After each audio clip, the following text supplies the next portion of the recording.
Hi, I'm Duncan from Fishhead, and today we're looking at the Zenaq Defi Muthos Sonio 100M and 93M rods.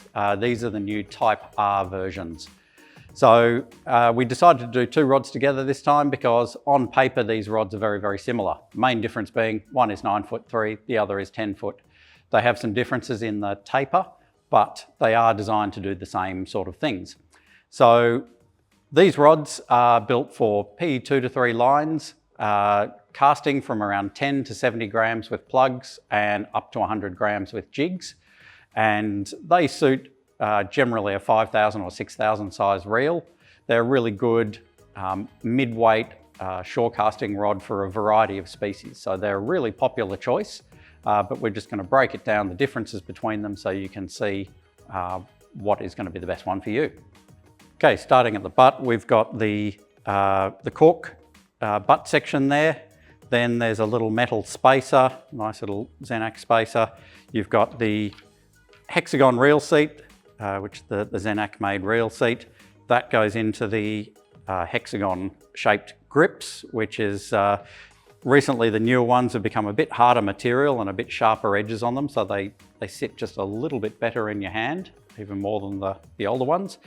Then moving up the rod, we have the titanium silicon Fuji RV guides, the LRV, slightly smaller RV style.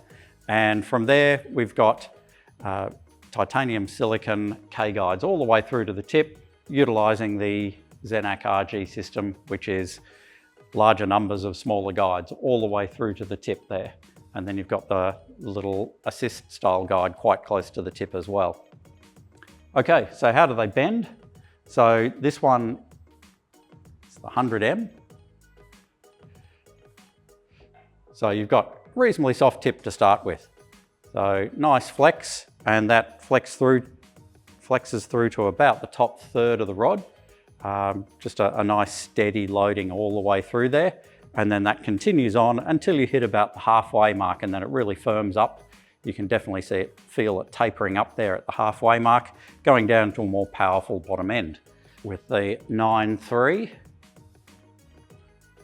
so a little bit shorter rod. That taper at the tip is a bit faster as well. So the initial flex is much more into the first quarter of the rod. So yeah, bit shorter rod, bit faster taper. So a little bit more responsive at the tip end. And then again, as you get down towards that third and then going into the half, everything starts to ramp up steadily and has a much firmer middle section going into a more powerful butt section. So essentially the difference we're looking at is 100M has a longer tip section, which flexes further into the rod. 93, bit shorter tip section, but faster taper with more flex at the tip. Okay, let's see how they cast. Okay, so working the Labana Water Kiss, rod casted fine. Yeah, the long tip with the 10-footer allowed it to load up and cast really nicely. The tip flexed just enough to work the small lure, so you're able to do little gentle twitches and long steady sweeps, no problem. So it worked well with the smaller stick bait. With the medium lure, the Maria F140 Legato, same deal. It's right in the comfort zone for the rod, so it pelts at a mile and you can get a mixed retrieve of long sweeps and steady twitches quite easily. Once you get up to the big size lure, this OTL 75 gram, you can feel it's definitely on the top end of what the rod's comfortable casting.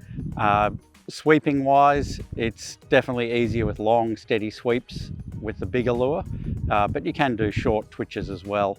It just takes a little bit more effort to work on your wrist when you're doing the little technical twitchy retrieves. Okay, with the 100M, we do that first little bit of loading. You can see the tip folds away, goes down to about a third of the way down the rod. So it's a longer tip section on the 100 compared to the 9.3.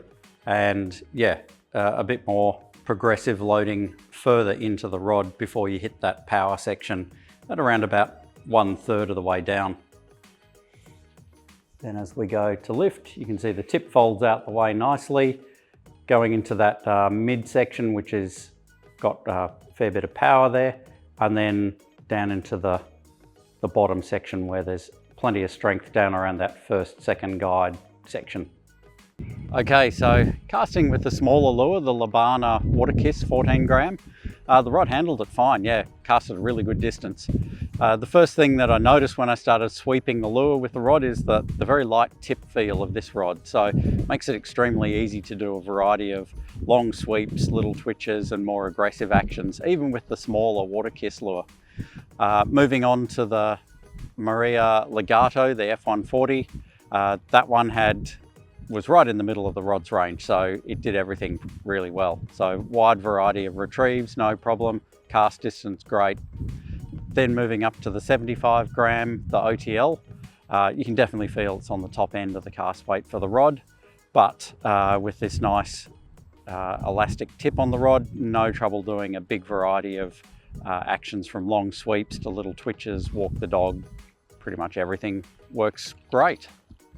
Okay, as soon as you put some weight on the rod, you can see the first quarter of the rod really starts to fold away. That's that little bit faster taper at the tip with the 9.3. You really get that feeling when you're working your lures of the tip really working for you there. Then it stiffens up at about that quarter to a third the way down. Then as you go to lift, that tip section folds away and you get a nice smooth loading all the way through. Crank it down a bit more. Smooth loading all the way through, and then yeah, stiffens up around that second and first guide. So that's a pretty comfortable lift there at the 3 kilo mark. Okay, so final thoughts on the Sonio 100M. It's a really versatile rod for a variety of stuff around the ocean rocks and in big open bays and that sort of thing.